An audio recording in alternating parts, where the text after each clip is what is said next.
ఇదే నా పల్లెటూరు, ఇదే నా తల్లిగారు.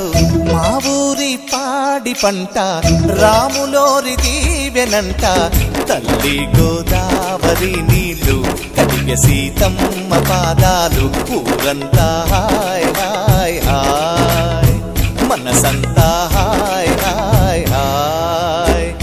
ఇదే నా పల్లెటూరు, ఇదే నా తల్లిగారు.